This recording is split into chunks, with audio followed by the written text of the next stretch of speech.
Boa noite, amigos. Uma excepcional boa noite. Gostaria de, em primeiro lugar, de esclarecer as razões pelas quais não conseguimos fazer a nossa live pelo YouTube. Havíamos tudo programado, o YouTube tinha liberado, mas algum erro técnico, acho que de inexperiência minha, não consegui conectar o canal que havia criado para transmitir. Então houve um erro, não sei qual é, não adianta agora buscar. Provavelmente foi meu. E espero que no dia 25 próximo, na quinta-feira que vem, estejamos tudo ok para que possamos fazer essa transmissão ao vivo, falando-lhes para vocês sobre planejamento sucessório familiar, sucessão patrimonial familiar. Esse é um tema que suscita grandes expectativas. É um tema que traz para todos nós que somos proprietários de algo bem, que temos filhos e queremos deixar herança, que suscita uma grande expectativa, porque nós estamos acostumados a alguns métodos de sucessão patrimonial familiar. Nós temos alguns métodos que são conhecidos e que nós já sabemos como é que ele funciona, como é que acontece, de um modo geral. Nós já temos um certo nível de conhecimento disso, certo? Nós temos uma certa familiaridade, porque lidamos com esses elementos com frequência. E eu gosto de falar-lhes agora sobre alguns desses métodos que já são muito conhecidos e as suas consequências e os seus pesados custos ou desgastes que sempre trazem em um momento de sucessão patrimonial. Então, eu quero falar de vocês do primeiro e o mais conhecido de todos eles, o mais famoso de todos eles, que é a sucessão patrimonial familiar pelo inventário. Ele é o mais conhecido de todos, porém, para quem já teve essa experiência de fazer inventário, lidar com inventário, ou de participar de algum momento de um inventário, para quem já teve essa experiência, ela é geralmente dolorosa, porque vamos partilhar um patrimônio que foi os nossos pais que construíram e eles faleceram. Então é para a gente, filho herdeiro, um momento que temos que enfrentar, que temos que encarar. Eu já passei por isso, já tive essa experiência, estou tendo essa experiência. Então ele é dolorido, sempre que eu vou ter que lidar com isso, eu tenho um baque de que estou fazendo algo para resolver um problema que meu pai deixou e que traz esse transtorno de lembrar que ele partiu, eles partiram. Então tem essa dor que podemos, de uma certa forma, evitá-la. Também o inventário tem desgaste emocional, dissabores, porque um ou outro herdeiro pode criar algum tipo de desconfiança, algum tipo de problema, algum tipo de questionamento ou a insatisfação pela divisão do patrimônio que os nossos pais deixaram e que, de certa forma, estão se sentindo prejudicados. Um queria o lado A, vai receber o lado C. Um queria o lado B, vai receber o lado E. E aí, por aí vai. Existe sempre, eu quero patrimônio X, eu quero aquele ali. Aí vai sempre haver algum tipo de dissabor, algum tipo de discordância e traz um desgaste emocional para os herdeiros e, às vezes, algumas fissuras na família que é de difícil restauração. Algumas partidas, algumas coisas que se quebram, que é de difícil restauração e tem um custo emocional muito grande. Um outro elemento que não é positivo no inventário é o custo financeiro. Como eu lido com isso diariamente, lá no meu trabalho na Serra Fazenda, eu lido com isso diariamente. E esses processos de inventários são complexos e, às vezes, no final, levam um bom valor do patrimônio. Nunca menos do que 20% do patrimônio eles levam. Eles levam nunca menos que 20%. Isso a depender do patrimônio. E, às vezes, leva até mais, porque os encargos fiscais e tributários e cartorais que tem que ser pago e honorários de advogados são altos, que os pais deixaram o patrimônio, mas não deixaram os valores em moeda correspondente para custear o inventário, e vão ter que desfazer de um bem para pagar os custos de inventário, podendo chegar até 40% da herança deixada pelos pais. Um outro fator também que traz um dissabor muito grande, um tremendo desgaste, um tremendo custo, é um herdeiro estranho, que não é filho, que não nasceu do pai, não nasceu da mãe, é um que é imposto pelo Estado para os herdeiros, né? É imposto pelo Estado, né? Que são os tributos estaduais que temos que pagar. Hoje, até agora, antes de ser concluída a reforma tributária, que está em gestação no Senado, no Congresso, hoje nós temos um tributo chamado ITD, que, dependendo do patrimônio, chega a 8%. Mas quando é que chega a 8%, Joelson? O ITD chega a 8% a partir do patrimônio avaliado em R$300 mil. Ora, irmãos, a lei que fez essa mudança é de 2013, tem 11 anos. Um patrimônio que custava em 2013 R$300 mil, quanto é que ele custa hoje? Só na valorização natural do patrimônio, ele pode custar até mais de R$2 milhões.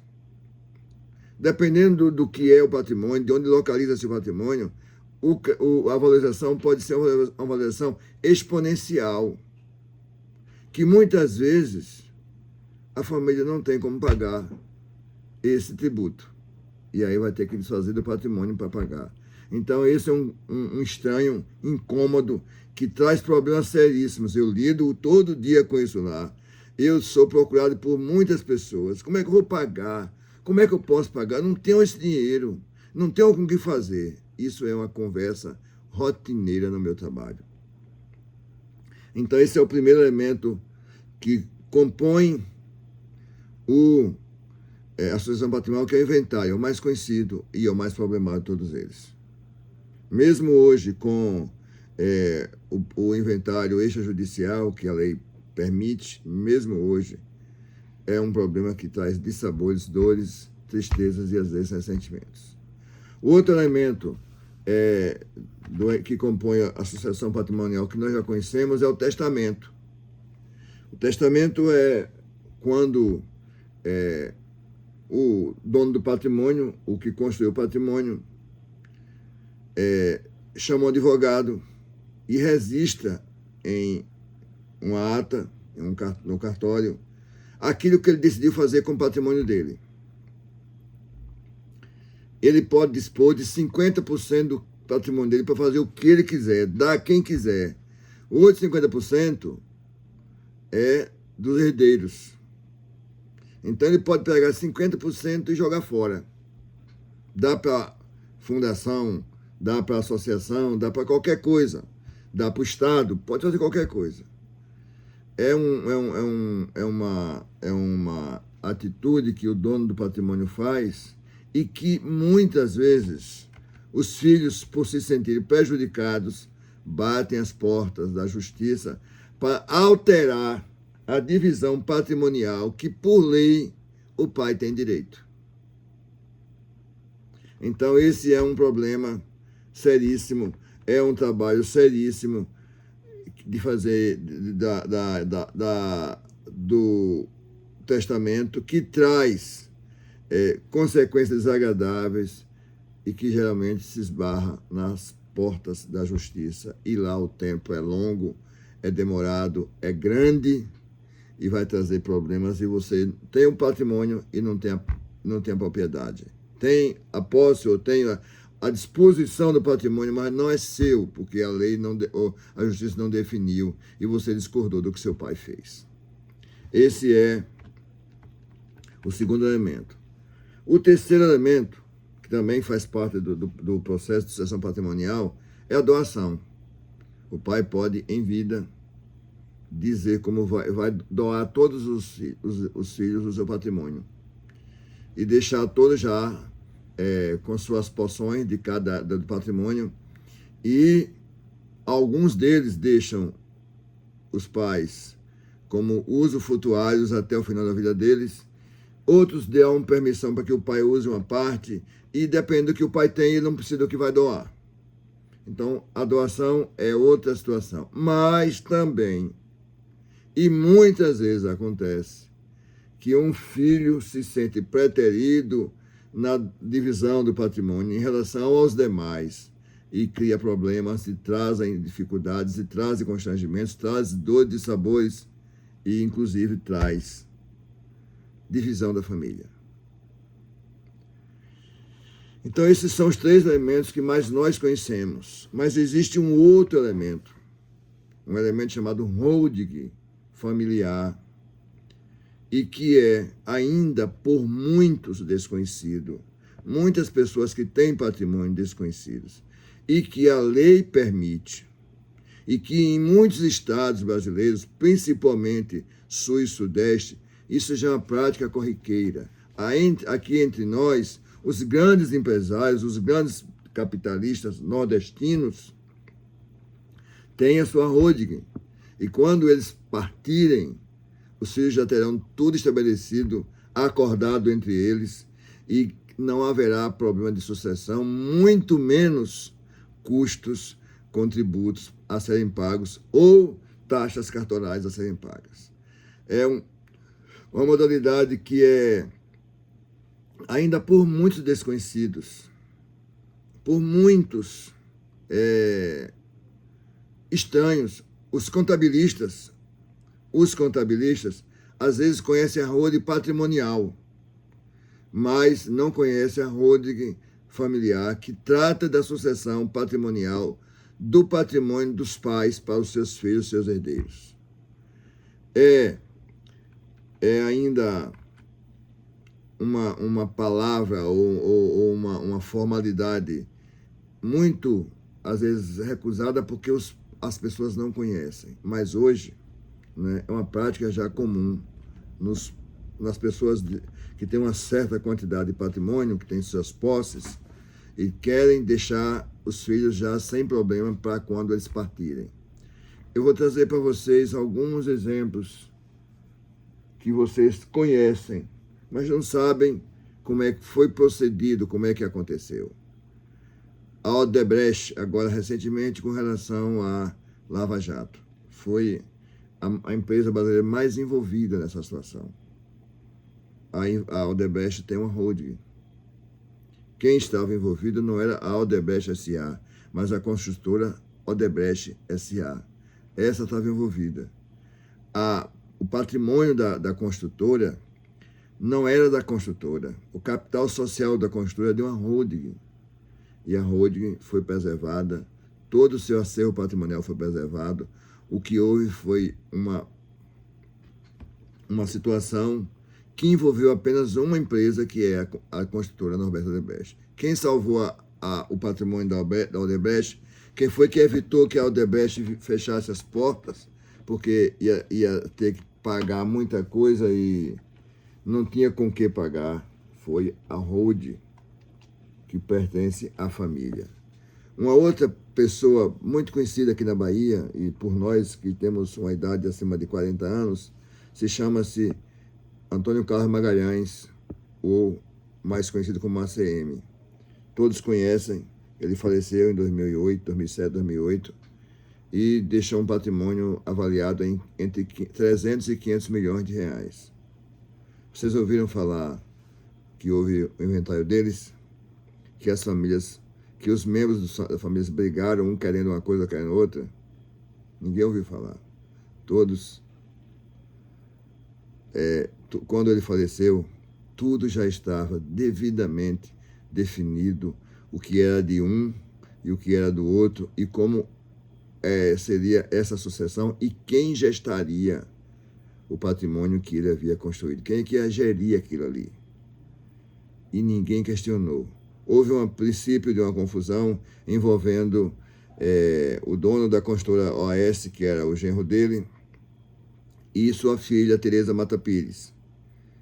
Mas a briga não foi pelo patrimônio que ele deixou construído, mas foi por obras de artes que ele tinha no apartamento dele e que não foi incluído dentro da holding, porque eram coisas móveis e que não valeria a pena você colocar, segundo o advogado ele achava, colocar numa holding, porque iria trazer problemas futuros. Mas aquilo que era de empresas e de imóveis, ninguém tentou mudar o que o senhor ACM havia estabelecido para ser feito após sua morte e após a morte da sua esposa, Dona Arlete Magalhães. Esses dois exemplos aqui para a gente. Um exemplo muito conhecido de outra empresa muito conhecida foi a Rede Globo. O patrimônio que o homem deixou foi avaliado em 10 bilhões de reais. Alguém vai falar em briga? Alguém falar em discórdia, em contenda, em desavença entre os irmãos, entre os herdeiros? Ninguém ouviu. Porque ele deixou também a sua holding feita e os critérios de sucessão para cada filho e como a gerência desse patrimônio ia ser feito e por quem ia ser feito. Um outro grande empresário nacional, Antônio Hermeio de Moraes, do Grupo Votorantim. Alguém viu falar que eles brigaram? Que os herdeiros discutiram, se desentenderam? Não ouviram. Porque todos eles tinham holding familiar. Então essa é a minha palavra para vocês, que são contabilistas e que são proprietários de patrimônio e que vocês lidam com pessoas que são empresários que têm patrimônio, para que vocês avisem-os, alerte-os, que nós temos uma saída para tudo isso. No próximo dia 25, trarei mais detalhes, na próxima quinta-feira, trarei mais detalhes de como isso acontece, de como isso acontece na prática, como é que vamos ter um exemplo de um certo patrimônio, quanto pagaria pelo inventário, quanto pagaria pela doação e quanto pagaria pelo testamento. E vamos mostrar a vocês quanto isso custaria fazendo-se um holding familiar. Tenho certeza que é uma redução de, no mínimo, 70% de toda a despesa que ele teria com testamento, com doação ou com inventário. Aguardo vocês dia 25, próximo, e aí espero já estar com tudo pronto, tudo regularizado para a gente fazer a nossa holding pelo YouTube, para a gente fazer ao vivo e a cores. Forte abraço, boa noite, Deus abençoe. Aguardo vocês na próxima quinta-feira, dia 25 deste mês, abril, às 19h30. Um abraço.